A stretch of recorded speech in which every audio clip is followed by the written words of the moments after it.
Welcome to today's class. तो last class जो हमने डिस्कस किया था लास्ट में कि how classical wave theory fails to explain the photo electric effect और the laws of photo electric emission. There are almost 3 points where it fails that we have discussed. पहला point ये था कि incident radiation का according to classical theory की intensity it is proportional to energy according to wave theory. But यहाँ हमने क्या देखा कि जो इलेक्ट्रॉन है उसका एनर्जी, उसका जो काइनेटिक एनर्जी वो इंटेंसिटी ऑफ इंसिडेंट रेडिएशन पे डिपेंड नहीं करता। सो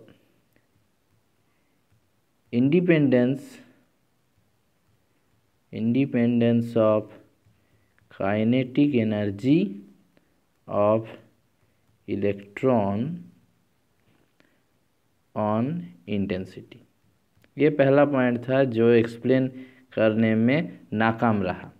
दूसरा पॉइंट क्या है ना, दूसरा पॉइंट जो है कि threshold frequency, classical wave theory threshold frequency को एक्सप्लेन करने में नाकाम रहा, unable to explain the threshold और we can say it as cut off frequency. मतलब एक फ्रीक्वेंसी के नीचे हमें कोई रेडिएशन नहीं मिलेगा, but according to classical theory मिलना चाहिए। कोई भी फ्रीक्वेंसी हो, सफिशिएंट इंटेंसिटी रहेगा तो हमें रेडिएशन मिलना चाहिए।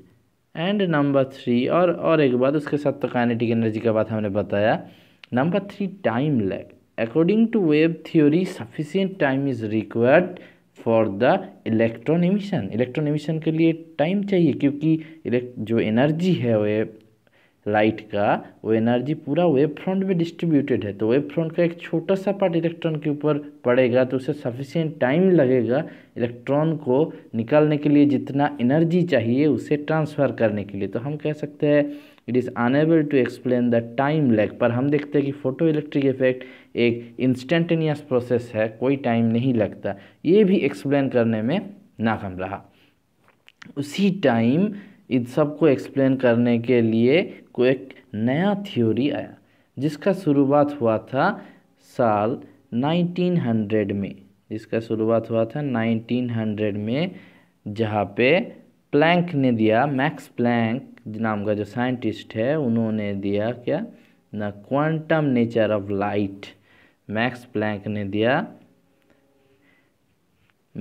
ने बताया लाइट एज ए क्वांटम, जिसका क्या मतलब है? जिसका मतलब है कि जो लाइट रेडिएशन है, ये light radiation it is not a radiation, there is energy packet. अगर हम एक पैरेलल डायग्राम ड्रॉ करेंगे, यहाँ पे सोचो ये एक मेटल सरफेस, ये एक मेटल सरफेस, दोनों पे ही लाइट गिर रहा है, तो हम बोल रहे हैं कि लाइट एक ऐसे रेडिएशन या लाइट एक वेव है, ठीक है। दूसरे तरफ यहाँ पे वेव है, लाइट को हम बोल रहे हैं। दूसरे तरफ मैक्स प्लैंक क्या बोल रहे हैं? मैक्स प्लैंक बोल रहे हैं light is nothing but very small energy packet. It is not wave, it is the energy packet. Energy packet है लाइट, जिसका उन्होंने नाम दिया क्या? क्वांटा। एक एक एनर्जी पैकेट का नाम दिया क्वांटा। और एक एक एनर्जी पैकेट के पास एनर्जी कितना है ना, एनर्जी है E equals to H into nu, जहाँ पे H है हमारा प्लैंक्स कांस्टेंट, ओके, H है हमारा Planck's constant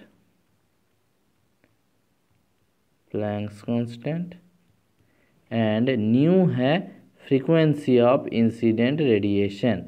frequency of radiation, जो रेडिएशन इंसिडेंट हो रहा है उसका फ्रीक्वेंसी। तो ये था थ्योरी, और इसी क्वांटम थ्योरी को, मैक्स प्लैंक का इसी क्वांटम थ्योरी को यूटिलाइज किया सर अल्बर्ट आइंस्टाइन ने, और 1905 में उन्होंने फोटो इलेक्ट्रिक इफेक्ट को एक्सप्लेन किया इसी थ्योरी के बेसिस पे। तो सर अल्बर्ट आइंस्टाइन ने जो थ्योरी दिया था, उनका मेन पॉइंट्स जो है वो है ये। Main points of this theory are: number one, it is the result of two particle interaction. First point ये है कि ये दो पार्टिकल का इंटरेक्शन का रिजल्ट है। दो पार्टिकल मतलब ये है, एक है हमारा इलेक्ट्रॉन और जिसके ऊपर आके गिर रहा है एनर्जी पैकेट फोटोन।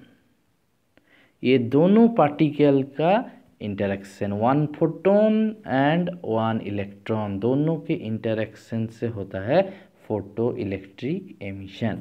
ये है number one. Now next number two क्या है? नंबर टू बहुत ही सिंपल, ये हम ऑलरेडी भी डिस्कस कर चुके हैं, फिर भी इस थ्योरी में कहा गया कि इलेक्ट्रॉन्स को एक मेटल सरफेस से निकालने के लिए बाहर जो मिनिमम एनर्जी हमें चाहिए, दैट एनर्जी इज कॉल्ड, क्या कहते हैं उसे एनर्जी को ना, उस एनर्जी को कहते हैं वर्क फंक्शन, उसे कहते हैं वर्क फंक्शन। और W0 और एनसीईआरटी बुक में लिखा है phi 0, it is called work function. Next number three, it is very much important. Number three क्या? फोटोन ने जो h न्यू एनर्जी दिया, फोटोन का जो एनर्जी h न्यू दिया, इस एनर्जी का दो हिस्सा हुआ। फर्स्ट, पहला हिस्सा क्या ना, पहला हिस्सा इलेक्ट्रॉन को मिला which is equal to the work function। First part जो है that is equal to work function, and क्यों वर्क फंक्शन के साथ इक्वल? क्योंकि उस एनर्जी को देके इलेक्ट्रॉन मेटल सरफेस से बाहर निकल सकते हैं। एंड नंबर टू, जो सेकेंड पार्ट है, इलेक्ट्रॉन बाहर निकलने के बाद जो रिमेनिंग पार्ट रहा, और या फिर हम कह सकते हैं कि जो रिमेनिंग एनर्जी रहा, वो remaining energy it is nothing but equal to the kinetic energy of the electron. वो इलेक्ट्रॉन का जो काइनेटिक एनर्जी है उसके साथ इक्वल है। तो हम इसे थोड़ा डायग्राम के लिए ऐसा भी दिखा सकते हैं कि अगर ये एक मेटल सरफेस है, तो इस मेटल सरफेस में अगर ये एक बाउंड इलेक्ट्रॉन है, तो यहाँ से गिरता है हमारा फोटोन, इसके पास एनर्जी है h न्यू, और इस फोटोन ने एनर्जी दिया, दो पार्ट में बटा, मेटल से निकला, और ये जो इलेक्ट्रॉन बाहर निकल आए उसका kinetic energy that is equals to half mv²। And हम ये कह सकते हैं कि इस इलेक्ट्रॉन का नाम दे सकते हैं जो बाहर निकला, फोटो इलेक्ट्रॉन, इसे कह सकते हैं photo electron. Okay, now number four में हम क्या कह सकते हैं ना, नंबर फोर में हम ये कह सकते हैं very few photons, means less than 1% photon. Very few मतलब कितना फ्यू ना, less than 1% photons whose energies are greater than W0। कुछ ऐसा फोटोन है जिसका एनर्जी ग्रेटर देन W0 है, they are capable of ejecting photo electron. वही metal surface से इलेक्ट्रॉन को निकाल सकते हैं।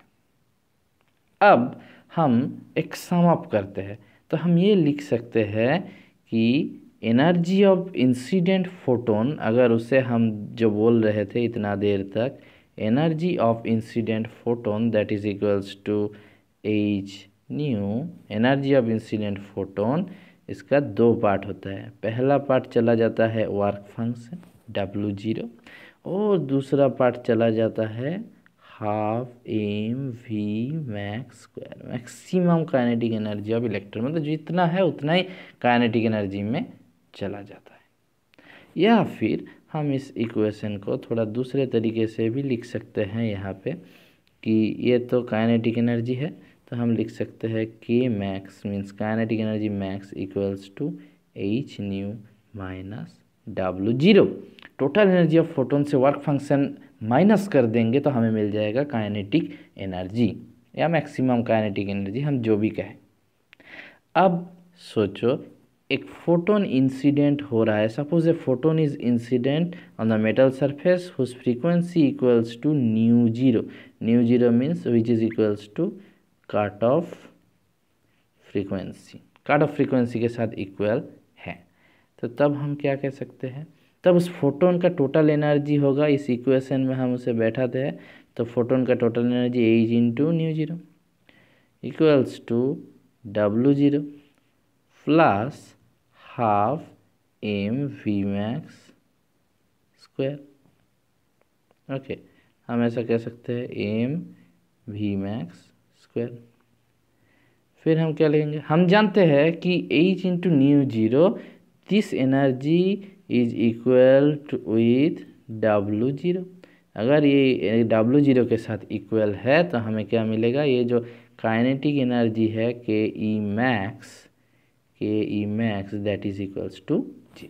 तो जब भी एक ऐसा फोटोन इंसिडेंट होगा जिसका फ्रीक्वेंसी कट ऑफ फ्रीक्वेंसी के साथ इक्वल और एनर्जी वर्क फंक्शन के साथ इक्वल, तभी हमें क्या मिलेगा, तभी जस्ट इलेक्ट्रॉन मेटल सरफेस से बाहर निकल पाएगा पर उसका काइनेटिक एनर्जी होगा 0।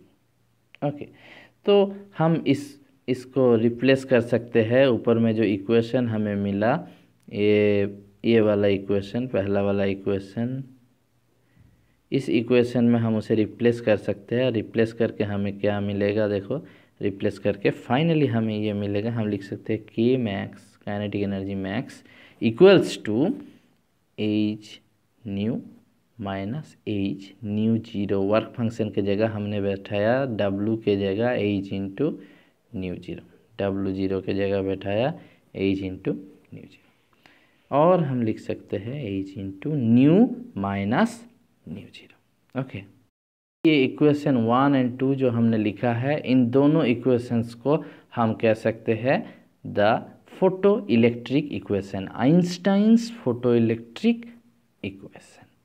अब आइंस्टाइन का थ्योरी हमें मिल गया। अब इसी थ्योरी के मदद से हमें जो फोटो इलेक्ट्रिक एमिशन का लॉ मिला था, जो क्लासिकल थ्योरी एक्सप्लेन करने में नाकाम रहा था, अभी हम ये जो क्वांटम थ्योरी हमें मिला आइंस्टाइन का, उसी के मदद से एक्सप्लेनेशन करेंगे। Okay, now according to quantum theory what does intensity means. Quantum theory के हिसाब से इंटेंसिटी का मतलब है, इंटेंसिटी सोचिए हम इंक्रीज कर रहे हैं तो इसका मतलब number of electron, sorry number of photon increase कर रहे हैं। जितना नंबर ऑफ फोटोन हम इंक्रीज करेंगे, हम पहले ही फॉर्मूला कहा कि ये 1-to-1 इंटरेक्शन है इलेक्ट्रॉन और फोटोन के बीच, तो जितना फोटोन हम बढ़ाएंगे उतना ही नंबर ऑफ फोटो इलेक्ट्रॉन बाहर निकलेगा। Photo E means photo electron, उसका नंबर बढ़ जाएगा, और जितना फोटो इलेक्ट्रॉन का नंबर बढ़ेगा करंट जो है वो भी इंक्रीज करेगा। तो पहला जो effect of intensity incident radiation के इंटेंसिटी बढ़ाने से करंट लिनियरली बढ़ रहा था, उसका एक्सप्लेनेशन हमें मिल गया कि इंटेंसिटी बढ़ाने से क्यों करंट बढ़ रहा था। नंबर 1 हो गया। नंबर 2 अब हम एक्सप्लेन करेंगे सबसे जो इम्पोर्टेंट पॉइंट है थ्रेशोल्ड फ्रीक्वेंसी और कट ऑफ फ्रीक्वेंसी का जो मैटर है, वो भी हम आसानी से एक्सप्लेनेशन कर सकते हैं। कैसे बताते हैं।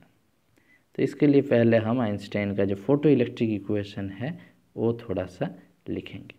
के मैक्स इक्वल्स टू, हमने अभी देखा h nu minus h into nu zero. Now suppose nu means frequency of incident radiation, it is less than nu zero, ये न्यू जीरो से छोटा है, तब ये के मैक्स क्या होगा, kinetic energy, maximum kinetic energy K max equals to H nu minus H nu zero. अगर nu zero से छोटा है तो के मैक्स का जो वैल्यू आएगा दैट मस्ट बी नेगेटिव।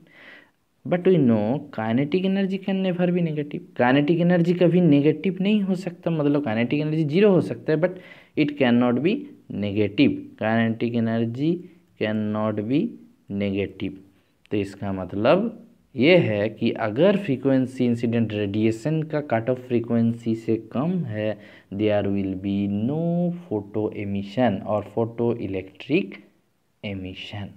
अभी नेक्स्ट पॉइंट जो है एक्सप्लेनेशन का, इट्स अबाउट काइनेटिक एनर्जी, कि काइनेटिक एनर्जी कैसे फ्रीक्वेंसी पे डिपेंडेंट है और कैसे काइनेटिक एनर्जी इंटेंसिटी इंडिपेंडेंट है, इस बारे में हम बताएंगे।